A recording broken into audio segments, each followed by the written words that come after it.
Don Lidio Martínez Cairo, reiterando uno de los amigos más cercanos de mi padre, Domingo Juan Antonio Simón Fernández.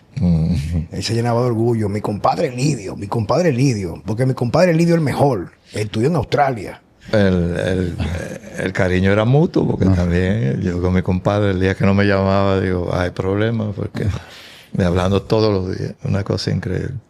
Papi tenía una lista, papi tenía una libretica a Checo. Bueno, cuando salieron las primeras estas libretas electrónicas que llegaron aquí por Priceman, estamos hablando de eso hace no sé si 20, 30 años, no recuerdo ahora mismo, tiene que ser los 90. Yo hice un ahorro, mis hermanos le compramos, le regalamos uno, él nunca lo utilizó, porque era un tipo completamente análogo. Y entonces él decía, como él estuvo muy involucrado en los procesos de la Guerra Fría, ese tipo, manejaba muchas cosas de inteligencia, él no hacía nada por la parte electrónica, era papel y lápiz, todo. Tiene una libretica, que incluso cuando la abría se caían las hojas, la amarraba con donde estaban todos los teléfonos de él y sus amigos íntimos. Y papi llamaba diario, no muchos, pero todos sus amigos diario los llamaba. Tony Piña, incluso en estos días me dijo don Arturo Villanueva. Arturito me dijo a mí que cuando él estuvo enfermo de leucemia, que estuvo en Estados Unidos muchísimo tiempo, recluido en un hospital en tratamientos, dice, tu papá me llamaba todos los días a saber de mí, diario. No hubo un día, o sea, es que no había forma. Y esa llamada entraba todos los días para saber de mí. Ese era mi padre. Amigo de sus amigos hasta el último instante. Incondicional. Yo siempre lo digo así. Don Lidio, muchas gracias por estar con nosotros de nuevo. Y uno de los podcasts que más nos ha nutrido nosotros y la comunidad es su disertación, en lo que tiene que ver en lo que usted sabe. Bienvenido, don Lidio. Bienvenido. Gracias. No diga así, yo no sé tanto, ¿no? Con estas redes y estas informaciones, cada día uno se da cuenta que sabe poco, que no, todos los días hay cosas nuevas, digamos, nuevos descubrimientos. Me vuelvo a interrumpir porque yo he aprendido, como inclusive por mi papá, a hacer reverencia a las canas, como decía él, de que hoy en día se sabe mucho, pero de todo lo que se sabe, hay muchas cosas que pueden ser aplicables a la vida diaria o a cualquier ámbito de cualquier profesión. Yo he dicho en estos días que inclusive no pertenece a mí este discurso, que hay muchos expertos que nunca han logrado nada. Hoy en día lo que más hay expertos, porque como la información está ahí a la mano de un botón, una tecla, un clic, una persona que se dedica a escuchar podcasts como este o cursos virtuales o disertación de algunos expertos en cualquier ámbito, en lo que usted hace, en lo que hacemos nosotros, pues en cierto modo saben tanto de información que perciben de personas que quizás han logrado mucho, se consideran expertos. Yo creo que la mayor manifestación de conocimiento no es tanto por la información captada, sino por la experiencia vivida a través de logros en cualquier área de la vida, en la parte profesional, en la parte personal. Y una de las cosas, reitero, que papi siempre decía, el que más sabe aquí es fulano de tal, usted, por el hecho de que estaba tanto tiempo y tantos años en el terreno, con en primer lugar la preparación que tuvo en Australia, en lo que usted hace. Y nada, que no es la primera vez, que es la tercera vez que está con nosotros. Y nos gustaría, en uno de los temas que queríamos conversar con usted, era sobre cómo, por ejemplo, me comentó en una ocasión, cómo nuestro vecino país Haití, los haitianos, por ejemplo, había un tipo de vegetación que consumían con mucha frecuencia, temas que permiten a la gente tener una visión completamente distinta de lo que es lo que usted hace como ingeniero agrónomo. Sí, esa cultura haitiana es algo increíble. Una lástima que, como nosotros discriminamos a los haitianos, porque eso es indiscutible, que una discriminación sutil en ese tipo de costumbres, sobre todo. Ellos comen una cantidad de vegetales. De hecho, por ponerte un solo ejemplo, hay verdolaga. Verdolaga es una maleza de los cultivos. En los campos dominicanos están, Checo, yo no sé si tú conoces, Juan Carlos tampoco, la han visto fácilmente. Una maleza que hay. Verdolaga. Verdolaga, sí. Acaba de salir una publicación hace unos meses dándole bombo a la verdolaga, que si uno comiera arroz con verdolaga casi no necesitaría nada. Fíjate qué comida más sencilla y más barata. Pero qué handicap tenemos los dominicanos. Dice, pero se lo comen los haitianos. Entonces ahí ya se frena un poco la gente. Porque inclusive ya a raíz de porque la verdolaga no es que sea algo tan especial, sino que tiene un buen balance de aminoácidos. Un vegetal de bajo costo, porque es tan agresivo que si tú haces un cultivo casi no entra nada, porque es una maleza, pero una maleza comestible. Y por eso ya ni se habla de maleza, sino de plantas arbenses, como plantas que secundarias, porque maleza significa malo. Yo si empiezo a promover la verdolaga y digo que es una maleza, la gente dice, pero yo no voy a comer maleza. También lo principal es que la gente tiende a decir, eso lo comen los haitianos. Por suerte hay mucha gente aprendiendo que el bledo, que es otra de esas arbences, que a veces es maleza porque invade al maíz, a la habichuela, a cualquier cultivo que se haga, ahí tú tienes diferentes variedades de bledo, o bleo, dicen en el campo. Y son de lo que nos falta a los dominicanos, muchas de esas plantas, acogerlas, porque son vitaminas, minerales y proteínas de bajísimo costo, no de bajo costo, de bajísimo costo. Los mexicanos y los asiáticos consumen mucho ese bleo o bledo. La variedad dominicana, hay una espinosa, esa nadie la va a comer. Hay otra que semilla y es como muy sencilla, pero los haitianos se la comen. Y entonces los mexicanos, y en Estados Unidos, en Canadá, en todos esos países en verano siembran esos bleos, que son del género amaranto. En muchos sitios le dicen amaranto. Yo lo he visto, que como una semillita. Semilla, hoja, de todo. Amaranto, yo lo he visto. Sí. Entonces eso crece junto a otro cultivo. O sea, uno pudiera, vamos a decir, tenerlos los dos juntos sin afectar uno al otro. Sí. De hecho, hay un fenómeno que se llama alelopatía. Las plantas todas producen sustancias como repelente y se podría decir que tóxica para semilla y para otras plantas. El bledo tiene alelopatía para algunos cultivos y hay asociaciones como de maíz y bledo que se pueden hacer. No recuerdo con qué combina el bledo, creo que él combina con guandul y con otras plantas. Y hay otra que no la deja entrar. Tampoco es tan drástico ese fenómeno de alelopatía, que es muy común. Todas las plantas tienen otras que no quieren que entre, como un sindicato, que cada día se descubre más esa alelopatía y se quieren manejar. Porque si tú siembras, por ejemplo, si el maíz con bledo no deja muchas otras plantas que entre, tú ahorras herbicida, ahorras dinero, ahorras contaminación. Eso se está manejando modernamente, esa combinación. ¿Por qué no se extiende ni nunca se va a extender mucho? Porque las empresas que venden pesticidas tienen vendedores por todos los lados y dicen, no, si tú vas a sembrar maíz, échale 4D, por ejemplo, un herbicida que mata todo lo que tenga hoja ancha. Y es más fácil para ti. Compra 4D y no te compliques haciendo combinaciones de plantas, aprovechar ese fenómeno de la alelopatía. El mundo de la producción agrícola es complicado, de la producción agropecuaria, porque hay tantas variables. Y el suelo, planta y el hombre en medio manejando eso. Cuando es producción animal se complica más. Suelo, planta, animal y el hombre. Esas interacciones. El campo se ve como algo tan fácil. Se ve fácil, y no lo es. Y yo que he pasado la vida, que eso era lo que admiraba tu papá, que yo vivía en el campo. Ahora me están criticando los compañeros de promoción. Porque este viejito creo que busca en el campo. Yo digo, bueno, hay dos opciones. O me quedo aburrido como ustedes en la casa o me voy para el campo. Porque también tengo demandas como asesor de algunos amigos y de algunas empresas. Me imagino que Checo y yo tenemos pronto en ese nivel. Que hay muchas personas que se dedican a lo que hacemos nosotros. Que luego ya de cierta edad se retiran. Me retiro, me refiero que no tienen ya una participación activa en el terreno nuestro, que es el gimnasio, por ejemplo. Hacemos otras cosas, pero llevándolo al plano suyo. Y yo digo que yo voy a hacer lo que yo hago hasta el día que Dios me permite estar, o tener la capacidad física y mental de hacerlo, ¿verdad que sí?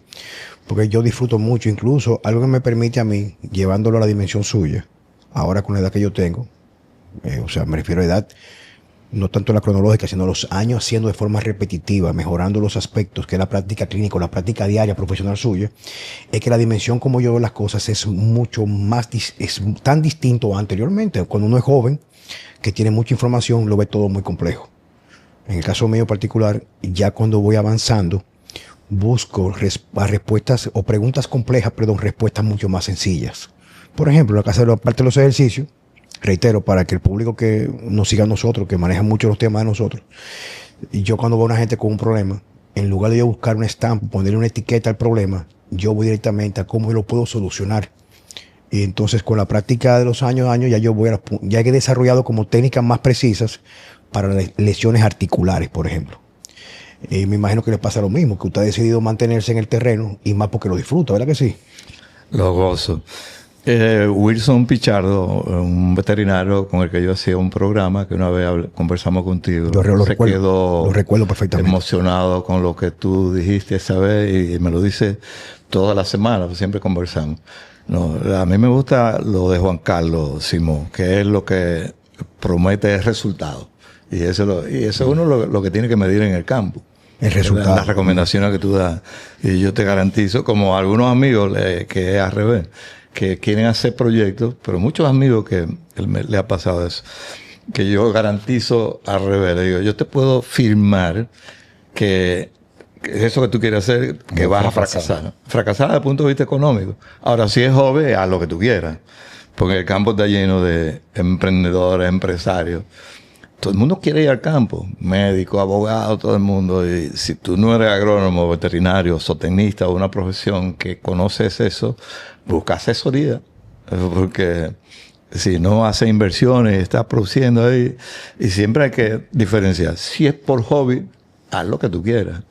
Yo estaba en una finca de un rico dominicano que empezó con plantas ornamentales como hobby. Ahora tiene una empresa grandísima.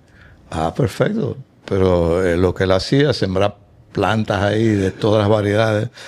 Si le gustaba, es rico, quiere estar en el campo sembrando y disfrutando, hazlo. Ahora, si es negocio, ahí empieza por la gerencia. Tú tienes que llevar. Definitivamente, bueno, lo que me ha pasado en el campo, que me he dado cuenta que por más que yo quiera, si no tengo un acto yo presencia ya presente, pues no avanzan las cosas. Pasa en todos los ámbitos de la vida. O sea, yo tengo mi negocio y si yo no voy como un negocio de uno en uno, donde lo que alimenta al asno es el ojo del amo, pues entonces las cosas no avanzan. Inclusive en el proyecto que tengo yo ya, en el capítulo que era mi papá y mi mamá, lo que he hecho es que me he vertido mi esfuerzo a terminar una pequeña casita en furgones, para que sea mucho más justificado pasar más tiempo allá y echarle el ojo a las cosas que van a acontecer. Pero me di cuenta que poner un proyecto al cual pongamos animales que tú vas a comprar, si no lo vas a atender, prácticamente es una pérdida de tiempo y dinero. Porque que tú te vas por ahí por la puerta, el encargado, si tú no estás mirando, no hace nada. Que eso es parte de la dinámica del dominicano en su mayoría, me refiero, que trabaja solamente por la ley del menor esfuerzo.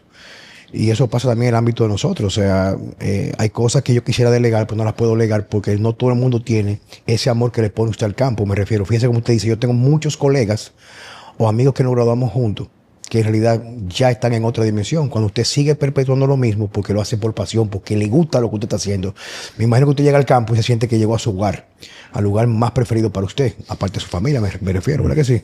Sí, además es que el campo, tú primero consigues siempre aire fresco o por lo menos aire puro.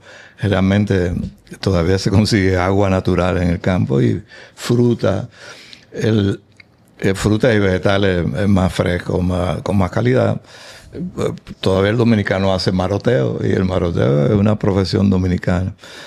Pero si al que le gusta el campo, pues debe buscar la oportunidad de ir al campo. Pues siempre hay cosas que son útiles. Y se aprende mucho. Por más experiencia que uno tenga con los campesinos, tú aprendes. Y con los demás técnicos, con los productores. Siempre es difícil que tú vayas a una finca y que no aprendas del dueño, del encargado. Esa es la crisis que tiene el campo dominicano, que entonces la base de la producción está en manos de los extranjeros, de los haitianos. Inclusive hay un error que se viene cometiendo hace muchos años, que se dan cursos, entrenamientos a los dueños de la finca. Y muchas veces nos invitan sobre todo al encargado, porque con frecuencia es haitiano. Y aunque uno habla de discriminación, que no hay mucha discriminación, hay a veces una discriminación como inconsciente.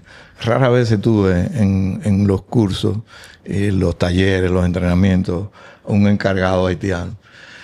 Y yo he planteado a las autoridades que los entrenamientos en el futuro, en el pasado yo lo decía, y lo digo ahora presente y futuro, debían ser en español y creol. Cuando tú dices eso, la gente se echa para atrás, se lo encuentra tan raro eso. Y me tocó, en la Hacienda de la Cortina, estábamos hablando, un amigo que allá han sembrado muchos árboles, reforestando como negocio, la gente de la Hacienda de la Cortina, la gente de Villamar. Y habían alrededor de 30 obreros haitianos que le íbamos a hablar de pasto, porque la finca es ganadera, y de reforestación, cómo sembrar la mata, lo que tiene que ser. Y un amigo mío, Johnny Quiñones, Juan Reyes Quiñones, estaba dando su charla salió un dominicano y dice, ellos no están entendiendo nada. Porque lo lógico es que en una comunidad así de 30 haitianos, por lo menos hay 20 que no entienden bien. Y ellos tienden, para complacer al patrón, decir sí, y están atentos. Y se empezó a hacer lo que yo he planteado que debe hacer. Él hablaba español y un dominicano que sabía mucho, que sabía bien creol, le traducía. Ese es el esquema de entrenamiento que debe haber en el país como regla. ¿Sí? Esa es la única vez que yo he visto entrenamiento formal en español y creol. Sin embargo, debía ser una costumbre. Con todo y que uno ve este movimiento político de persecución de los haitianos, que no sé hasta cuándo va a llegar, porque ha provocado una crisis en todo el país. Ahora que nosotros estamos con la gente de Panaca, en Constanza y Rancho Arriba, yo le preguntaba si los haitianos, escondiéndose. Todo el mundo tiene, empezando por el ministro de Agricultura, que lo confesó públicamente, indocumentado. Porque para los haitianos es difícil tener documentos legales al día. Y el mismo ministro planteó, hay que buscar una solución. Pero la solución que están buscando es un super negocio que están haciendo la gente. Sí, eso iba a decir yo, que una de las cosas que observaba, don Lido observaba Checo. Yo en mi intimidad, en mi tiempo solo, me he dedicado mucho a reflexionar sobre muchas cosas. O sea, que en lugar de seguir alimentándome con las cosas que uno ve en los medios, me pongo a hacer como procesos de reflexión. Y una forma de tú poder entender las cosas es hacer empatía o colocarte en el lugar del otro. Por ejemplo, yo siempre he dicho, o sea, si aquí tú agarras, por ejemplo, y dice que vas a fletar 2 Boeing 747 diario, gratuito, para que todo el dominicano que se quiera ir se vaya para Canadá y Estados Unidos, sin ningún tipo de implicaciones de persecución porque son inmigrantes, por el país, la mitad del país se va. O sea, se queda más de la mitad. Un poco de la mitad del país se va. Entonces yo siempre he dicho que el problema con Haití no son los haitianos, sino que detrás de todo lo que uno tiende a consumir en los medios, echándole la culpa al haitiano que está en la calle, hay un negocio de fondo que usualmente son entidades que están vinculadas al gobierno y también al sector privado, que hacen negocio con eso. O sea, eso es reiterado, hacen negocio con eso. Entonces, que resulta que en Haití no hay una solución en Haití porque no le interesa que haya una solución en Haití, porque hay otros intereses también supranacionales o que están fuera de nosotros que quieren que se mantenga de esa manera. Entonces, cuando yo voy echando en la calle, por ejemplo, lo veo yo no me siento que es una amenaza, sino es un fenómeno, entre comillas, que no es un fenómeno accidentado, sino planificado, donde ese movimiento crea fortunas a personas que están tras bastidores, a personas que están detrás de las cortinas de lo que vemos en los medios, cuando, por ejemplo, cuando tú analizas lo que gasta el gobierno en publicidad, daría para mantener la mayoría de los dominicanos que no tienen con qué comer, por decirlo de esa manera. Entonces, ir de fondo a entender qué está aconteciendo en la dinámica diaria, no solamente en República Dominicana, sino en el resto del mundo, va mucho más allá de lo que podemos ver en los medios. Y eso se puede interpretar en asuntos reflexivos. ¿Qué está aconteciendo en el mundo? Y en República Dominicana incluso es lo que digo yo. Se lo voy a llevar un ejemplo que me acontece a mí. Donde tengo la finquita que usted iba con nosotros, que usted iba mucho ya con mi papá, nadie quiere trabajar. O sea, el dominicano, nadie quiere trabajar. O sea, cuando digo nadie, es nadie. Al que yo tengo allá, se le paga un dinero que no lo gana la que es recepcionista en mi oficina. porque no fue que hice el negocio con él de contrato. Se le pagan 20,000 pesos mensuales, que es mucho dinero para un campesino que vive en la propiedad, porque él vive al lado de la propiedad. Y él no quiere trabajar. Y he buscado personas que quieran trabajar y cuando ven el tipo de trabajo que es, no quieren trabajar. Entonces, ¿cuál es la opción que queda? Definitivamente, quien tiene necesidad de trabajar, que usualmente puede ser el haitiano indocumentado. Casualmente, el domingo que yo fui a Salinas con Gina es mi novia, habían 2 haitianos, ya tú sabes, al mediodía con el solazo, con una pala sacando la sal de la salina. Y bueno, suponíamos, ¿verdad?, que eran haitianos. Y Gina le habló, le preguntó, hey, ¿qué algo? Y el tipo le contestó. Y ella me dijo, yo le pregunté para ver eso mismo, si era haitiano, porque yo sabía que un dominicano un domingo a esta hora no iba a estar con una pala sacando sal de ahí. Eso es medio difícil. Primero, yo trabajé varios años en Haití, no viviendo, sino iba y venía. Y la limitante que tiene Haití, la mayoría lo sabe, no es que, sobre todo que está deforestada, es que los suelos están lavados. En una loma, cuando tú deforestas, empiezan las lluvias, la erosión, el suelo se va lavando. Recuperar esos suelos toma años. Ahora, digo, bueno, vendrá un movimiento en el mundo con los chinos, los americanos, todo el mundo juntos. Usar, por ejemplo, una técnica que los chinos lo están empleando, que preparan semillas que son como proyectiles. Había un coronel que promovía la leucaena. La leucaena es una planta que es rústica, que yo trabajé mucho con ella, que eso de la planta, la leucaena, el nin, que se pueden sembrar en Haití, que a la medio ambiente no les gusta, porque no son nativas del país, aunque la leucaena está naturalizada aquí en Haití. Eso es algo que habría que discutir. Ellos critican porque hay una variedad que son invasivas. Pero el caso es que una de las soluciones de Haití es meter aviones, drones, porque ya no tendría que ser aviones, y tirar semillas, reforestar, pero tendría que paralelamente hacer un operativo con gas propano para que no deforesten, porque ellos deforestan, porque es como cocinar con leña, es lo que tienen, leña y carbón. Entonces, es medio difícil. Recuperar esos suelos es súper difícil. Hay una planta que yo le estoy promoviendo últimamente, que es como una habichuela, pero que no es perenne. Es como la habichuela que no es perenne, que es un fogaraté. El fogaraté lo conocen los dominicanos. Había un gringo que estaba promoviendo aquí en Haití, siempre me acuerdo el nombre, Ira Richard. Ira, va a ser difícil. Los dominicanos y los haitianos no tenemos la mentalidad de recuperar suelo. Es como, porque las casas comerciales nos venden productos que tú siembras y combate todo con pesticidas y con abonos químicos. Y efectivamente, esa planta vino aquí, fue a Haití y tú no ves nada. En Haití hay muchas plantas que la han llevado, pero los proyectos se interrumpen, porque casi nunca hay un proyecto a largo plazo. Yo trabajé una vez en FAO aquí en Naciones Unidas y el jefe de FAO decía, nosotros debíamos como dominicanos, ya él se sentía dominicano, ayudar a Haití, que eso nunca se ha planteado, de que porque tú puedes ayudar con asistencia técnica, como ese tipo de proyectos en que yo trabajaba, pero era un proyecto de la iglesia luterana, creo que era así, una iglesia de eso, con una oficina montada en Haití, con más empleados y más presupuesto que el Ministerio de Agricultura. Una cosa increíble. Y bueno, increíble que no,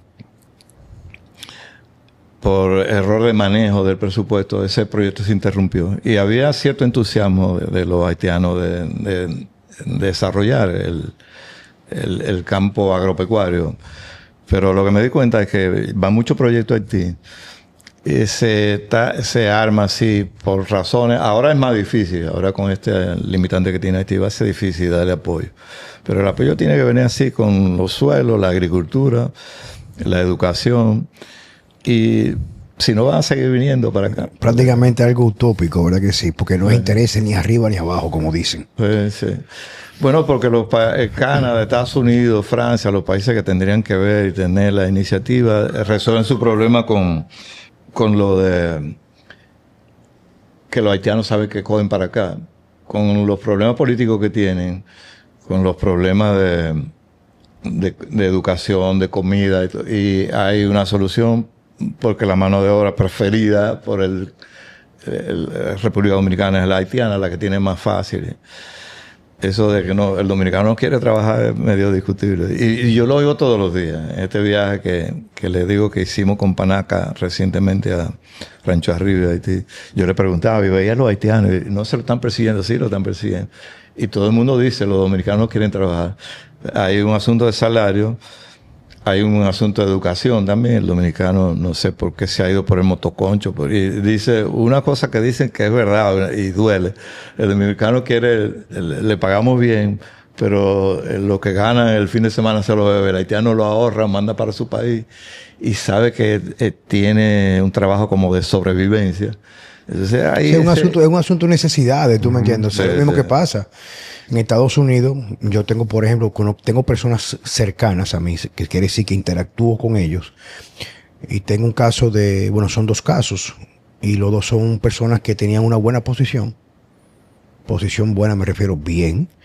Pero que con la pandemia quedaron completamente, no solamente que cerraron sus empresas, quedaron con una gran cantidad de deudas. Por asuntos de prestaciones, de empleados, ese tipo de cosas. Y han tenido que drásticamente cambiar lo que hacían para vivir a otros ámbitos.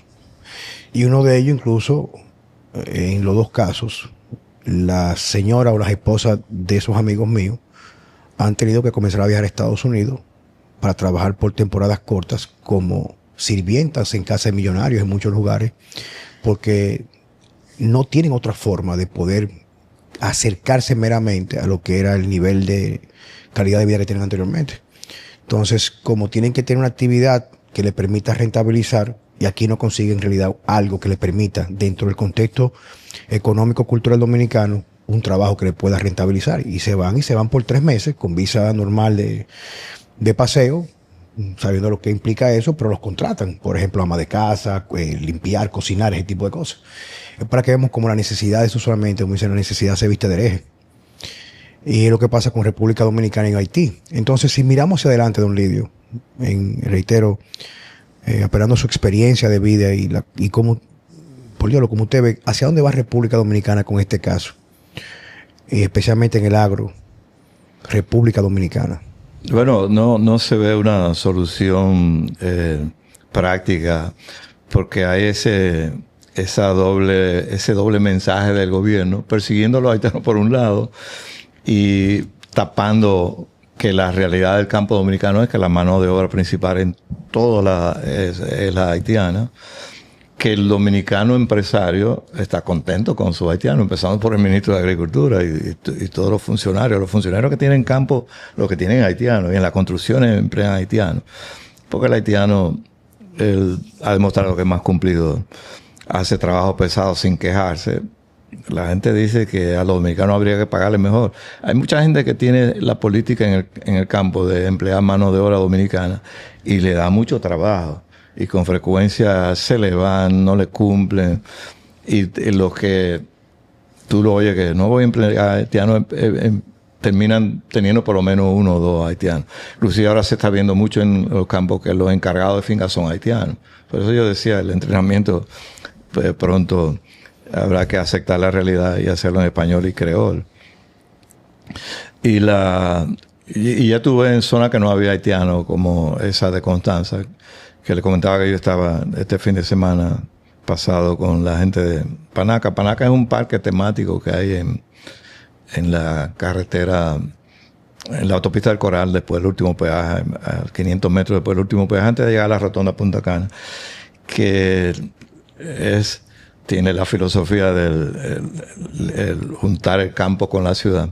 Es un parque de diversión prácticamente, un parque temático, pero en Colombia y aquí tiene una fundación que ha planteado el entrenamiento en el sector agropecuario, en Tenaca, campesino. Y ya antes de la pandemia se logró yo trabajé en una comisión que seleccionó 30 campesinos dominicanos para llevarlo a Colombia, para entrenarlos por 3 meses en técnica agropecuaria. La técnica que ellos promueven, que es amigable con el medio ambiente. Técnicas que sean rentables, pero amigables con el medio ambiente. Y con una beca del gobierno colombiano, una beca de Panaca, que cubrió los gastos de mantenimiento, de entrenamiento. Y el pasaje lo pagó el Ministerio de Agricultura. Omar Benítez entendió que era el ministro, que eso era importante. Y hasta se querían hacer entrenamientos después, seguir con ese programa. Pero ahora la fundación también trabaja aquí. Y lo más probable es que otras fundaciones dominicanas se interesen por el campo dominicano. Es lo que nos da la comida para que no solo el turismo, y el turismo necesita, y nosotros, la población, comida. Y esa fundación va a trabajar aquí en entrenar, no solamente en el sector agropecuario, sino en el turismo sostenible y otras ramas de la capacitación, a través de esa fundación que se llama también PANACA. Que PANACA es un parque que ya arrancó el sábado 30 de agosto. Él abrió las puertas, no inauguración, porque hay un show que se llama Travesía, que dura casi una hora, con como 80 caballos en escena y los jinetes, con mucha acrobacia, tipo telenovela, con un mini estadio que caben 5 o 6 mil personas, con la carpa más grande que hay en América Latina, una carpa que eso es digno de ir a ver, que hubo que hacerla en Europa, los cables en Colombia, todo para hacer una capa que no tiene columna en el centro. Un sitio techado sin columna en el centro no es fácil. Eso fue una obra de ingeniería que mucha gente va a ir exclusivamente a ver esa maravilla de la construcción moderna. Algo que a mí me sigue martillando en la cabeza de forma incesante, que en cierto modo, que no debería de ser, tomar una actitud medio pesimista con República Dominicana, es ver, por ejemplo, de forma inequívoca, cómo el costarricense promedio, o la mayoría del costarricense, tiene una cultura de preservación a su medio, respeto al medio, el cuidado del terreno, incluso siendo un país igual que nosotros, entre comillas, tercermundista, supuestamente subdesarrollado, ha podido vertir, aún reitero, con muchas limitaciones, por ejemplo, de infraestructura, en carretera, ese tipo de cosas, como es un país que no tiene ni siquiera un pequeño punto en toda su geografía que no sea verde, lo primero.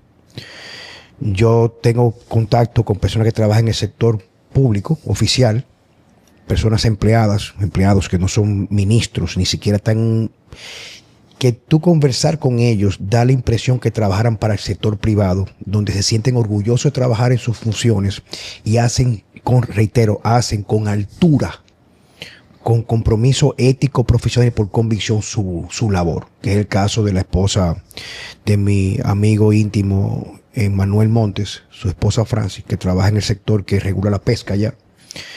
Y hablar con ella, o sea, es como si hablar aquí, por ejemplo, con un empleado del Grupo León Jiménez o la cervecería, o sea, tú te das cuenta la preparación, la formación de fondo que hay.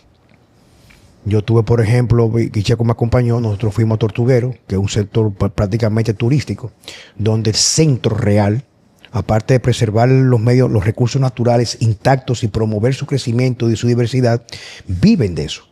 Pero tú no ves tú no ves en un río un vaso plástico. Tú no ves un vaso plástico.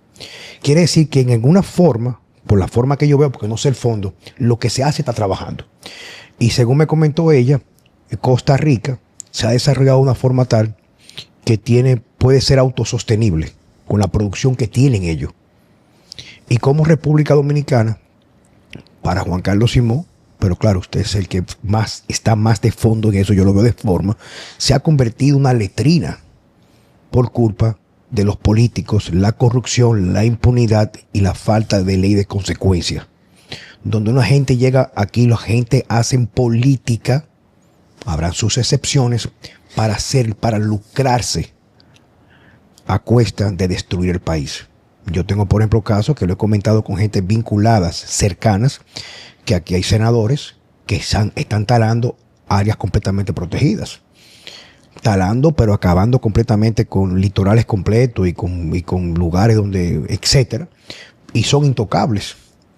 Entonces, por ejemplo, si lo llevamos más al fondo, que lo veo yo como un mecanismo de, digamos, de opresión a la clase media, tú vas a depositar más de $10,000 y tienes que llenar una gran cantidad de formularios. cuando aquí no sabemos, entendemos que no sabemos cómo tantos políticos se hacen multimillonarios en un periodo de gobierno y cómo blanquean su dinero.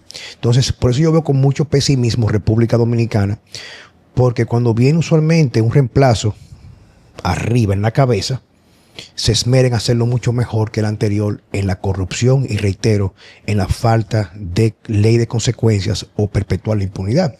Y eso se refleja en el campo dominicano.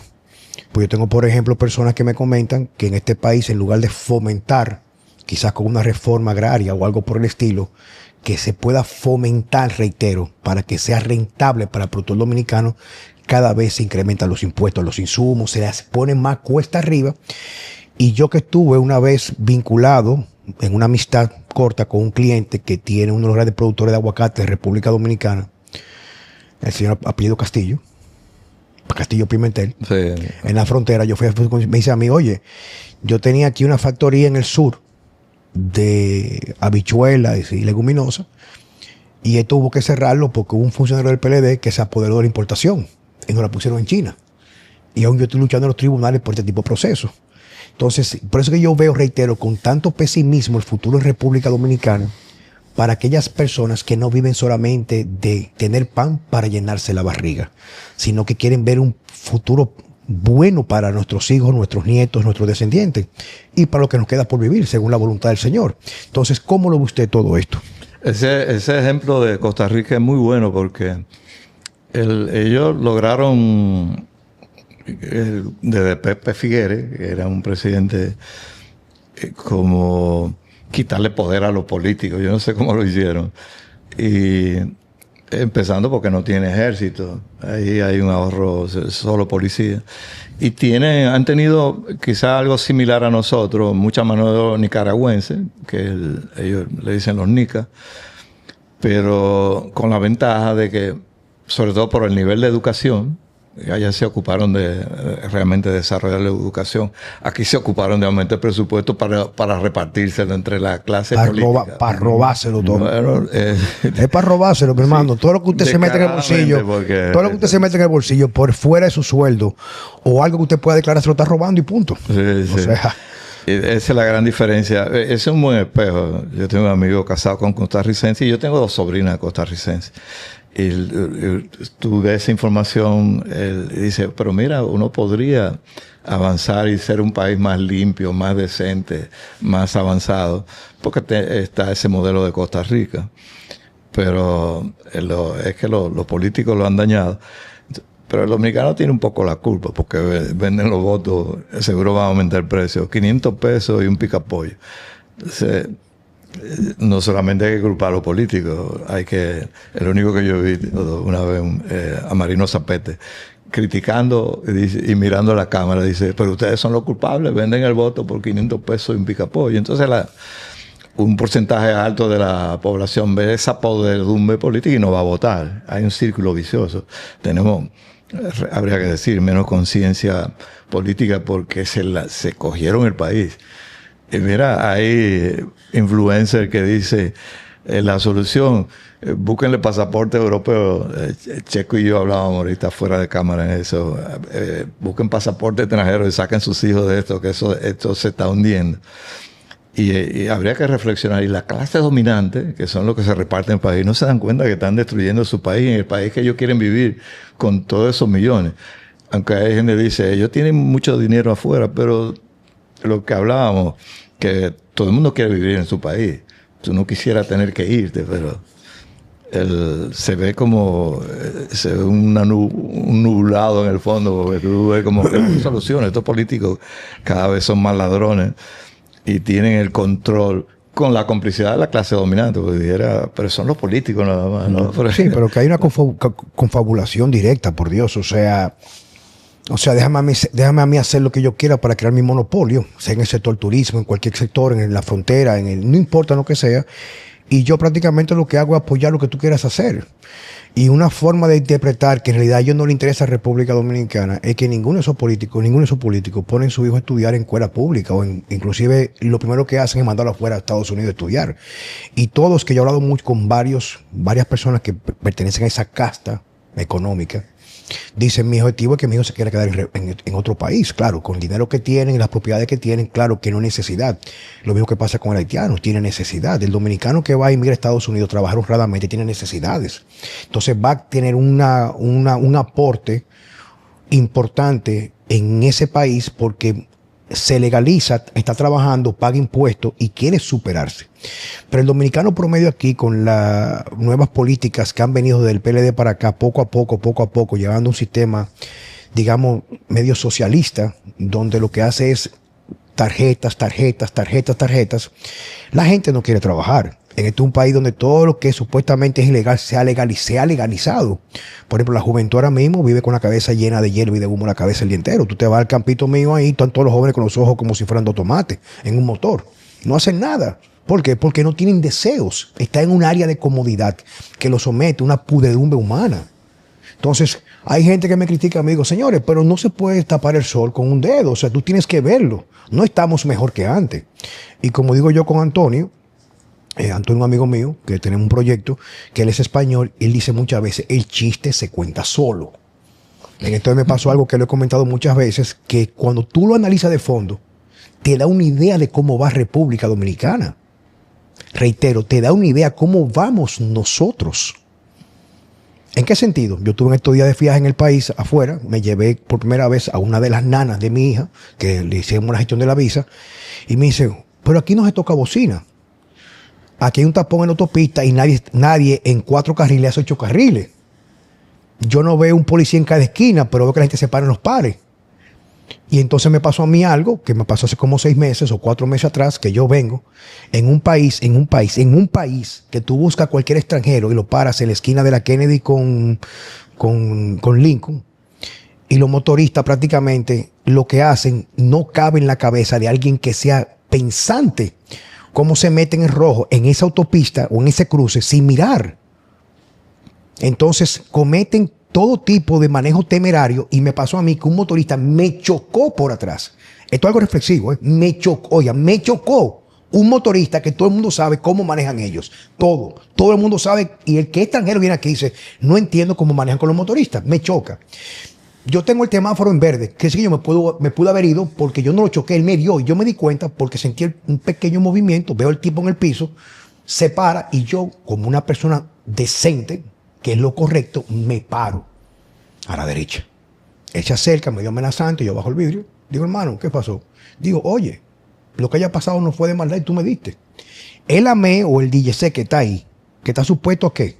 A velar por ser un intermediario aplicando la ley de tránsito, óyeme bien, pregunta qué pasa. El motorista,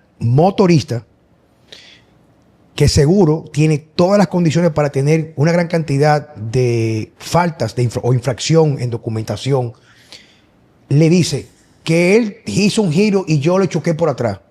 El tipo me pide a mí mi documento para multarme a mí por manejo temerario. Pero eso que tú ves en ese tipo es reflejo de lo que pasa arriba. Y mientras más abajo, más aberrante. Pero ese reflejo de lo que pasa arriba. Donde aquí las autoridades, tanto en el sector de recolección de impuestos, dígase en impuesto interno, en la calle lo que regulan el tránsito, son prácticamente mecanismos de opresión para la clase media. Porque, por ejemplo, en una misma esquina que te paran a ti como si tú fueras un narcotráfico, porque tú tienes el teléfono en la mano, te desconsideran. En esa misma línea, ahí mismo al lado tuyo, hay sindicatos de choferes que no tienen cinturón de seguridad, que no pagan revistas, que no van con, o sea, no tienen nada, pero ellos no lo tocan. Entonces, ¿qué pasa? Cuando el dominicano promedio acepta eso, que ya lo ve como algo normal, también ya somos parte del problema. Y entonces, esta gente de Panaca, que son colombianos, comentan mucho el desorden de tránsito de aquí y se sorprende con la cantidad de chatarra que hay en la calle. Y realmente hay un círculo vicioso. Eso viene deteriorándose hace muchos años. Que por eso es que tú no ves como la posibilidad de que el país cambie radicalmente para lo positivo. Inclusive en el sector que yo estoy, en el sector agropecuario, se ha deteriorado tanto el país en sentido general de que profesiones que son importantes para el desarrollo del país, como la veterinaria, la zootecnia, la ingeniería agronómica, hay pocos estudiantes en las universidades. Y la gente a veces se queja de que tenemos una invasión de venezolanos, colombianos, de costarricenses están viniendo como, bueno, pero si el país no produce expertos, tú tienes que traerlos y las empresas lo están trayendo. Tuve muchísimos profesionales de otros países. Por ese deterioro general de la sociedad dominicana, por esa complicidad de la clase dominante con los políticos y con, uno dice los políticos, pero están los militares ahí en ese baraje de que no se ven soluciones a corto plazo de mejoramiento de la calidad de vida en la República Dominicana. Es lamentable, sobre todo para los que hemos decidido quedarnos en el país, que ya, bueno, hay que seguir luchando para que las cosas mejoren, pero con poca esperanza de que haya cambios. Por eso la educación, con todo ese presupuesto altísimo, cada día echa para atrás, cuando se ven los índices internacionales, tanto la educación primaria, secundaria, como la universitaria. Yo que conozco bien las universidades, las carreras agropecuarias, si tú comparas antes con ahora, ha habido un deterioro, hay un problema de oferta y demanda, y de los bajos salarios que le pagan al profesional agropecuario. Es un círculo vicioso que como que los que planifican el país no ven a mediano y largo plazo. Pero es que no le interesa, o sea, es que a ellos no le interesa. Que la planificación Viejo, es para yo ellos, ¿no? hice un ejercicio con Checo aquí hace como 2 años en un podcast. Óigame esto. Imagínese que ningún dominicano, no importa si es el que está sentado arriba en el palacio, no importa, no puede salir del país. No puede. Quiere decir que no hay aviones, no hay barcos, no hay visa. No puede. Quiere decir que no tiene opción de votar el golpe.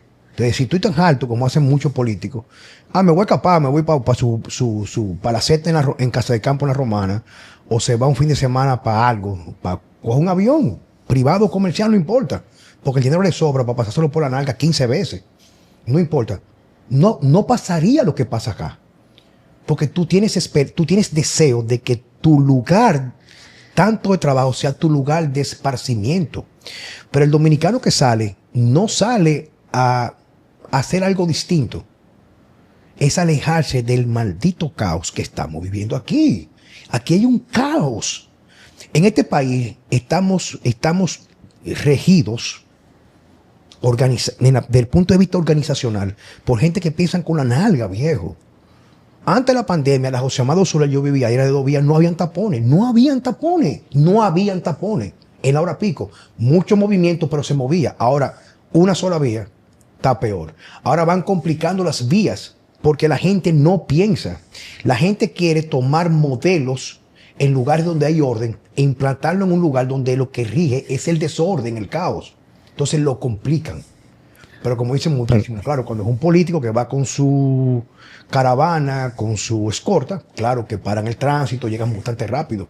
Pero donde yo digo que se aleja la esperanza, como usted lo acaba de decir, hacia el futuro, es que cada día no estamos mejor y no vemos una luz de esperanza, especialmente en el agro, en todo. Tú no lo ves. Tú no ves en República Dominicana, reitero, un anuncio de los millones que tiene que pagar el gobierno en publicidad para que la gente vea cosas que no existen, porque ese es el propósito de la publicidad. Venderte una idea que tú en realidad no lo puedes ver. Tiene que ser la publicidad, el acto repetitivo de algo, de un discurso, una imagen, para cambiar tu fondo en tu subconsciente y tú enajenarte de tu realidad. Ya no es lo que yo veo, es lo que la virtualidad me impone. Reitero, aquí tú no ves un anuncio que promueva come yuca, come plátano, come huevo. No lo ves. Tú no ves un anuncio que diga come carne, come pollo, come cerdo, come verduras, come esto. O sea, tú no lo ves. ¿Por qué? Porque no es la intención de promover lo nuestro. O sea, aquí lo que se hace es mantener el picapollo, los 500 pesos, la tarjeta solidaridad, tal tarjeta, mantener un pueblo que tú lo que haces es someterlo a una miseria existencial, que ellos apelan por ello, ellos buscan esa existencia. Ya no les interesa superarse. Señores, cuando yo era niño, viejo, la diferencia usualmente de valores, costumbres, de una clase con alto poder adquisitivo y esta, era lo mismo. La diferencia era la comodidad con que tú vivías. O sea, yo recuerdo, viejo, que yo me iba en bicicleta, hasta me daban mi pela. Viviendo aquí en la Francia, cruzaba el puente en bicicleta con mis primos allá a Puerto Rico, en Sancho Sama. Y yo me paraba en cualquier caso, pedía agua y me daban agua. Yo no puedo dejar que mi hija ni siquiera salga frente al edificio donde yo vivo a jugar pelota. No puedo. Porque viene un carro, la ven en la calle y no se paran. O sea, hemos perdido todo.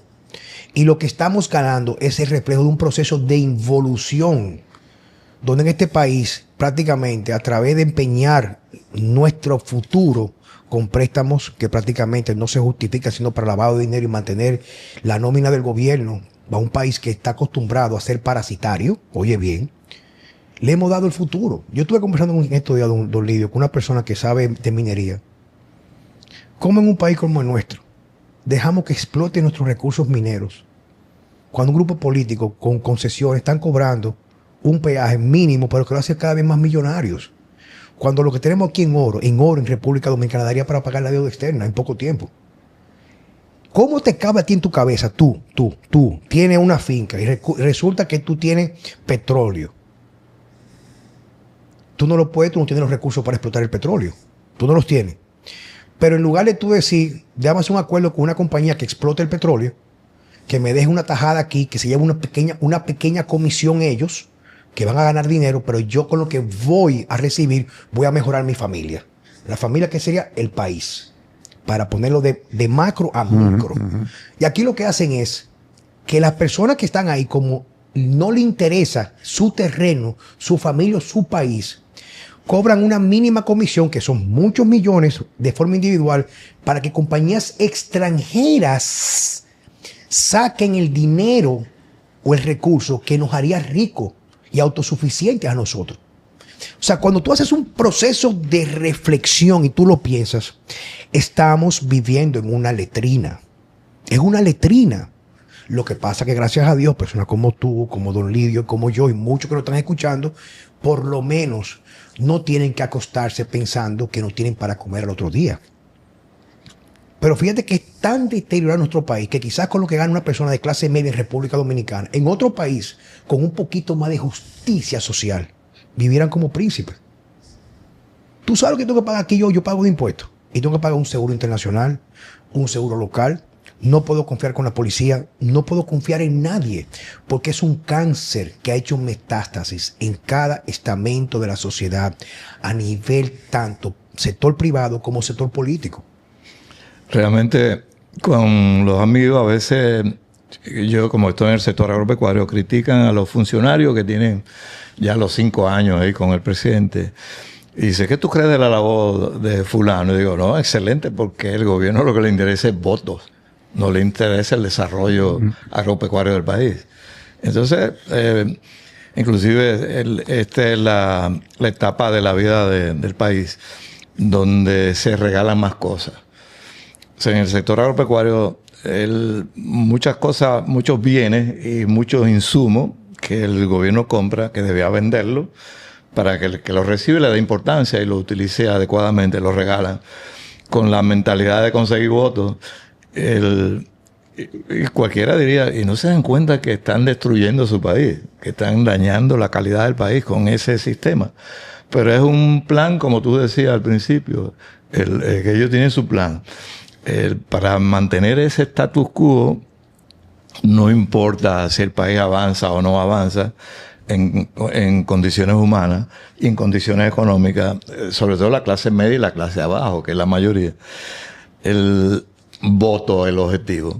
Bueno, y le está funcionando. La mayoría de los gremios están dominados por el gobierno y en base a dinero.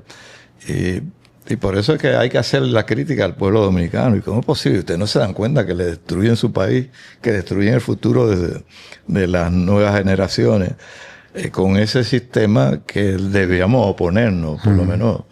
La única posibilidad que tenemos, ya no se habla de la lucha armada, es el voto, y a la hora de votar, pero el menú que te ofrecen es tan de baja calidad, que por eso que la gente no va a votar. Es un círculo vicioso. Pero fíjate que la lucha armada jamás va a ser una opción. Aquí no estamos hablando de un levantamiento armado. Es un levantamiento cultural y de conciencia, viejo, por Dios. Fíjate que han aprendido tanto de la historia inmediata estos estrategas, en tanto en la política internacional, que se han dado cuenta que donde está la pólvora, que con la chispa adecuada podría ser un estallido de protesta, la han aniquilado. ¿Tú crees que lo que pasa aquí en la educación, que lo que le dan es basura y mierda a los muchachos, es un error? ¿Tú crees que la famosa revolución educativa del PLD era una revolución educativa para ellos, para fomentar el lavado o blanqueado de dinero con infraestructuras que no servían, sobrevaloradas, donde no hay un magisterio en República Dominicana, viejo? Y eso no es un accidente, eso es parte de la estrategia y el plan de deteriorar un país y someterlo, que esa gente se someten ellos mismos por su voluntad. Ellos apelan a su autocautiverio, a su sometimiento. Todo lo que pasa en la sociedad, todo lo que se fomenta como alimentación, lo que se fomenta como valores hoy, que son antivalores, en la música, en el arte, la farándula. Yo venía en estos días escuchando que cogí un Uber, un muchacho joven, un programa de farándula, que eso daba asco, daba náusea, era nauseabundo. Lo que hablaba un tipo que se ventilaba como un homosexual. Aparte, porque cualquiera es homosexual, no hablamos de inclinación, sino como él se vende como el ideal dentro de su libertad de promover lo que él hace en su intimidad. Hablando de una influencer, no sé, porque yo no conozco a ninguno, que dijo tal cosa y el tema de discusión por una hora en un carro era nada que fomenta pensamiento crítico, crecimiento y quizás como referente de querer yo mejorarme como ser humano. Es entretenimiento. Pero otra cosa, entretenimiento muchas veces selectivo, no, es distracción. Para que el dominicano promedio, tanto el del campo, el empresario, ya pierde propósito de vida enmarcado en convicción de empatía colectiva. El que tiene 2 pesos de frente o está haciendo algo de dinero, ya lo que está viendo es en las redes sociales posibilidad de comprar una casa en Italia, en un campo, una casa porque sabe que aquí, por lo que vemos, que no hay una esperanza, tú no ves una luz en el túnel, estamos perdidos en un laberinto donde cada vez que tú dobles en una esquina, en lugar de acercarte a la salida, estás cada vez en mayor profundidad. Llega un momento que dicen, yo no sé, no soy buceador, que hay un momento que la profundidad puede ser tanto que tú pierdes noción a dónde está la superficie. Y así estamos nosotros ahora mismo. Y es lo que está pasando. Y yo siempre digo, ¿cuándo aparecerá alguien que dentro del esquema de poder salvar el país haga algo, reitero, no de forma, pero sí de resultado, como el caso de Milei? A buscarle. Papá, por primera vez en Argentina, por primera vez en la historia, en décadas, no sé si 50, 60 años, no sé. El gobierno ingresa más de lo que gasta. Y aquí es préstamo. Para ellos cogéselo. Seguir sustentando un sistema parasitario y hacerse cada día más rico. El caso de Bukele, el país más inseguro de América. Que esa amiga mía, Francis, la esposa de mi amigo, mi alumno de Costa Rica, que va a El Salvador hace muchos años, por asunto del trabajo de ella, me dice, a mí es un país completamente distinto. Y no hable de retórica, de que de democracia, y que crecimiento económico. Claro, crece económicamente, ¿cuál? El rico que se ha hecho 60 veces más millonario en 4 años por favor del gobierno. Y el dominicano tan borrego, que el que tiene hoy menos, no nosotros, no, que podemos pagar todavía, no. El dominicano que antes de comerse 3 huevos, se come un solo huevo en su casa, pone en el periódico, país con mayor crecimiento de Latinoamérica, y va y celebra. No, o sea, tú me estás entendiendo. No, o sea, yo estoy peor, como menos. Si se me rompe un plato en la casa, no tengo cuarto para comprar un plato, porque es aquí que voy. Que no estaba así hace a lo mejor, no sé, 8, 10, 12 años, no importa. Hace 3 meses, no importa. Publican que estamos mejor. internamente se ponen contentos, No, aunque se lo esté llevando el diablo. O la noticia de récord de turismo. ¿Tú me entiendes? Que Tonido, ¿quiere decir algo con nosotros, compartir? Bueno, eso ha sido agradable reflexionar sobre la realidad de nuestro país. Debimos dar un mensaje de esperanza, pero tú lo has dicho, quizá la gente piensa, porque la solución está en manos del pueblo dominicano, de qué debemos hacer para mejorar nuestro país, pues, para que se rompa esa inconsciencia. Yo le decía que estaba en Constanza y me daba pena oír los mismos que estaban hablando allá en Constanza, un pueblo pequeño, que dicen los jóvenes lo que están en la esquina, lo que se gana se los beben, se los fuman, las drogas están por donde quieran, pese a la promoción que uno ve en los medios. Y tú ves ese panorama negativo del país, pero debemos mantener por lo menos la esperanza de que las cosas mejoren, que la gente despierte. Bueno, dice que la esperanza es lo último que muere, dicen. ¿Verdad que sí? Don Lidio, muchas gracias por estar con nosotros. Ha sido un placer. Me honra muchísimo. Me siento muy agradecido por su visita y que pueda compartir con nosotros de lo que usted sabe. Bueno, gracias a ustedes por la invitación. Gracias, Señores, gracias por estar en Vida Sana con Juan Carlos Simó y Francesco Jeremías Checo. Hasta la próxima.